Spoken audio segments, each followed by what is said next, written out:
आप सभी का नन्हे मुन्ने बच्चों की पाठशाला में स्वागत है। आज हम पढ़ेंगे कार्य पुस्तिका प्रकृति कक्षा 5 में। मेरे बच्चों, पाठ 10 पेड़ पौधों का भोजन भाग 1 हम लोग पढ़ चुके हैं और भाग 2 आज हम पढ़ेंगे। देखते हैं मेरे प्यारे बच्चों, प्रश्न नंबर 2। नीचे दिए गए खाद्य श्रृंखला में जीवों को दर्शाया गया। ये पेड़ पौधे किसमें गए? टिड्डे और टिड्डे पक्षी। इस खाद्य श्रृंखला से के लिए ऊर्जा का स्रोत क्या है? तो ऊर्जा का स्रोत सूर्य है। प्रश्न नंबर 3 है, प्रखर किताब में पढ़ता है कि सभी प्राणियों और वनस्पतियों का भोजन सूर्य पर निर्भर करता है। इस वाक्य से आप कितना सहमत हैं लिखिए। पूरी तरह से सहमत हूँ। सूर्य के कारण वनस्पतियाँ भोजन बनाती हैं और फिर उन पर निर्भर प्राणी उनसे अपना भोजन प्राप्त करते हैं। देखा हो मेरे प्यारे बच्चों, आपने जो पेड़ पौधे होते हैं, हरी पत्तियाँ होती हैं, उनसे भोजन बनाती हैं और फल लगते हैं और जिनको हम लोग भी इस्तेमाल करते हैं। आगे है प्रश्न नंबर 4। जंगली बाघ, भेड़िया, शेर और तेंदुआ जैसे जानवर पौधे नहीं खाते। इसका मतलब ये है कि वे पौधों के बिना जीवित रह सकते हैं। क्या आप एक उपयुक्त स्पष्टीकरण प्रदान कर सकते हैं? ये जानवर मांस अर्थात शाकाहारियों को खाते हैं और शाकाहारी अपना भोजन पेड़ पौधों से प्राप्त करते हैं। यदि पेड़ पौधे नहीं रहेंगे तो शाकाहारी जीव नहीं बचेंगे और फिर मांसाहारी जानवर भी नहीं बचेंगे। प्रश्न नंबर 5 देखेंगे मेरे प्यारे बच्चों। नीचे दिए गए शब्दों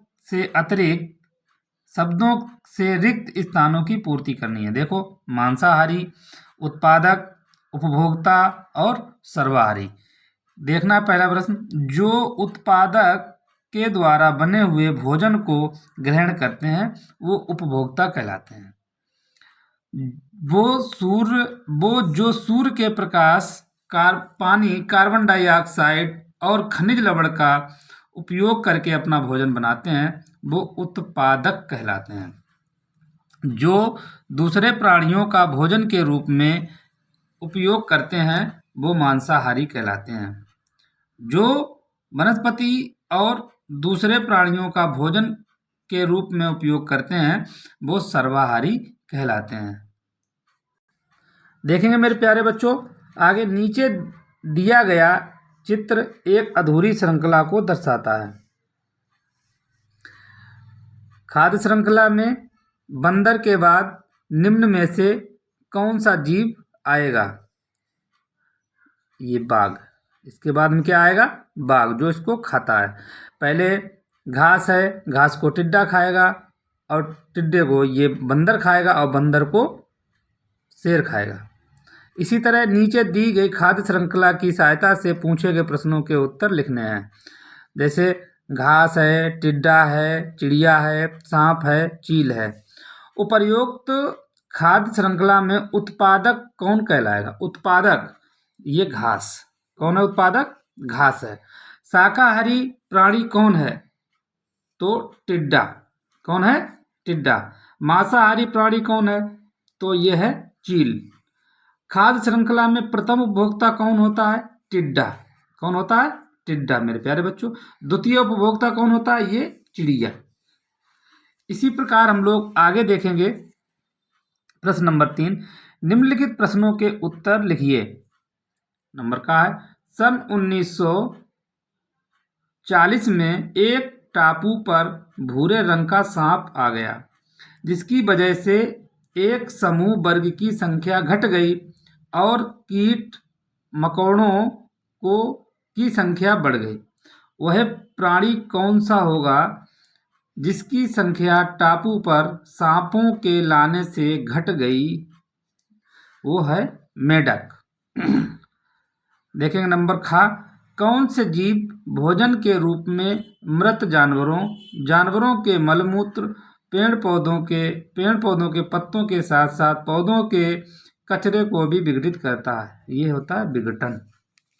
प्रश्न नंबर 4 है मेरे प्यारे बच्चों, दिए गए खाद्य श्रृंखला के अनुसार पूछे गए प्रश्नों के उत्तर लिखने हैं। ये एक खाद्य श्रृंखला बनी हुई है, तो उसमें प्रश्न क्या है, चूहे को कौन कौन खाता है। अब देखो चूहे को कौन कौन खाता है, देख लेंगे किसका किसका है। चूहे को सांप और बाज खाता है। कौन खाता है, सांप और बाज। बाज क्या क्या खाता है, बाज जो है क्या क्या खाता है, देखो छिपकली, टिड्डा, खरगोश, चूहा, सांप। मतलब जो बाज है वो सबको खाता है। आगे देखेंगे छिपकली क्या क्या खाती है, टिड्डा को। छिपकली किसको खाती है, टिड्डा को। ऊपर दिए गए आहार जाल में चूहों की संख्या घट जाए तो खाद्य श्रृंखला पर क्या असर पड़ेगा। चूहों की संख्या घटने पर सांपों की संख्या बढ़ जाएगी, जिससे बाज प्रत्यक्ष रूप से प्रभावित होगा। मेरे प्यारे बच्चों आगे देखेंगे। जब लोग जंगल में घूमने जाते हैं तो छोटे छोटे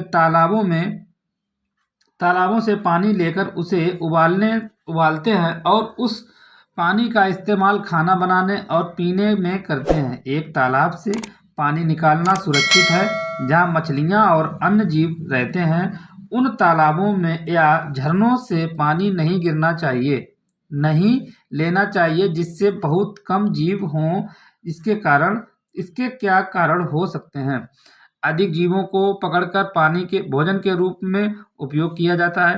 प्रदूषित जल में बहुत कम जीव पाए जाते हैं। ठीक है, गहरी और खतरनाक झीलों में जीव नहीं रहते हैं। जिस पानी से कोई कार्बनिक पदार्थ नहीं होता है वह शुद्ध होता है। इससे संरक्षित नंबर बात सही है। आगे देखेंगे मेरे प्यारे बच्चों। प्रश्न नंबर 2 है, नीचे दिए गए खाद्य श्रृंखला में चित्र में प्रत्येक तीर का निशान प्राणी के आहार को दर्शाता है। जैसे ये पी बकरी को, ये बकरी, यहाँ इधर बाघ, ये घास, ये सांप, ये चील, ये आर और ये इसको टिड्डा, लोमड़ी, झोपड़ी, चील। तो दिए गए चित्र में टिड्डे की क्या स्थिति है, टिड्डा कहाँ पे है, ये आर। दी गई खाद्य श्रृंखला में कौन में से किसी एक का चित्र जाल खींचिए। मेरे प्यारे बच्चों जैसे ये जाल खिंचा हुआ है वैसे यहाँ पे एक जाल बनाना रहेगा। आगे देखेंगे। जब कारखानों से रासायनिक पानी किसी नदी या झील में बहाया जाता है तो उसमें रहने वाले जीवों का क्या होता है, इससे उनके खाद्य श्रृंखला पर क्या प्रभाव पड़ता है।